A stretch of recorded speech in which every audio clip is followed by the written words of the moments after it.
Olha só, uma coisa que a gente faz todo dia: digitar o endereço de um site e pronto, a página aparece.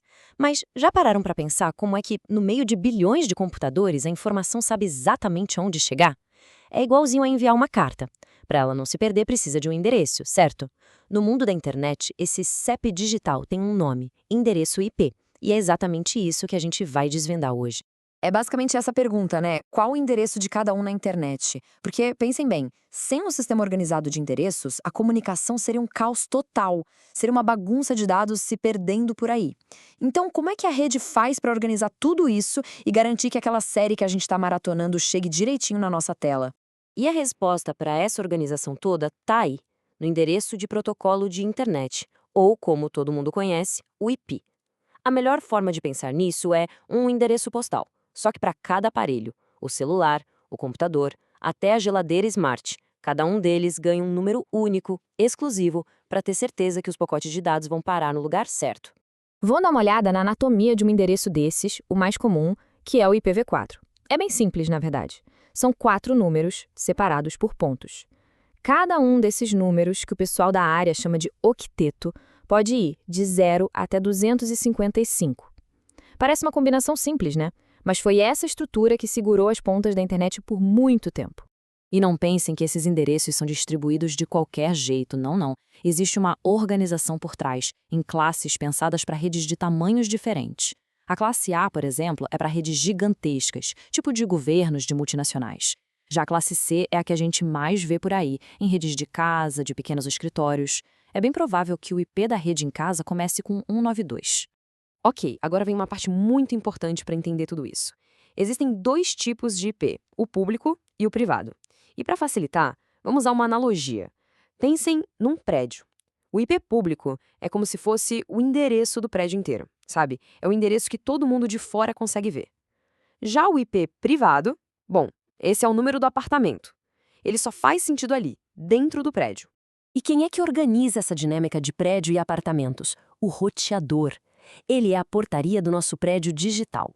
É ele que tem o endereço público, o da rua, e a partir daí ele vai distribuindo os endereços privados, os números dos apartamentos, para cada dispositivo que se conecta na rede. O videogame, o notebook, a Smart TV, cada um ganha o seu.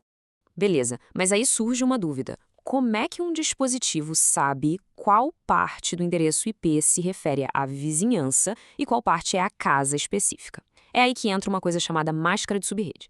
Pensa nela como uma regra, uma espécie de régua que divide o endereço em dois pedaços. Um pedaço diz, essa é a rede, ou seja, a vizinhança, e o outro pedaço diz, esse é o dispositivo, a casa. Vamos pegar um exemplo prático que fica tudo mais claro.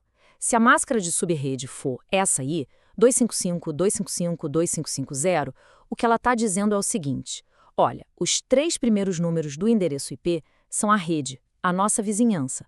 E só o último número é que vai mudar para identificar cada casa, ou seja, cada um dos aparelhos conectados ali.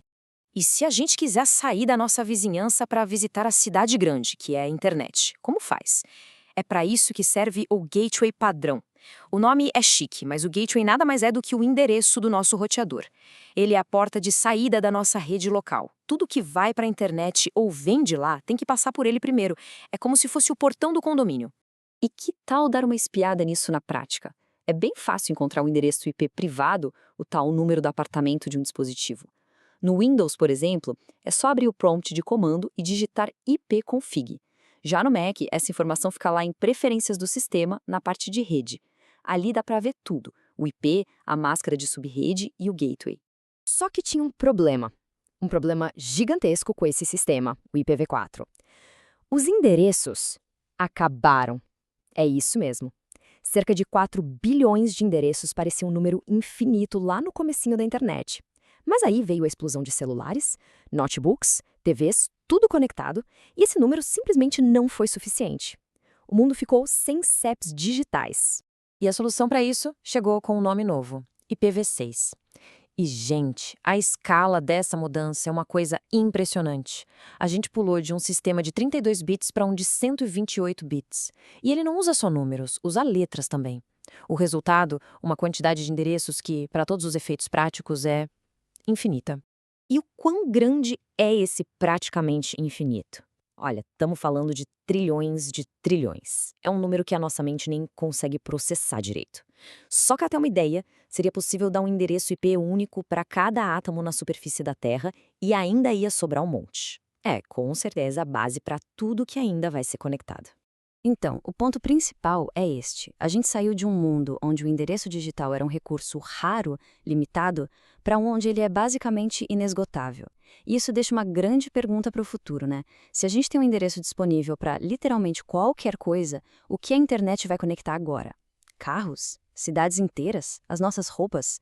Uma coisa é certa, a próxima grande revolução da conectividade já tem o seu endereço garantido.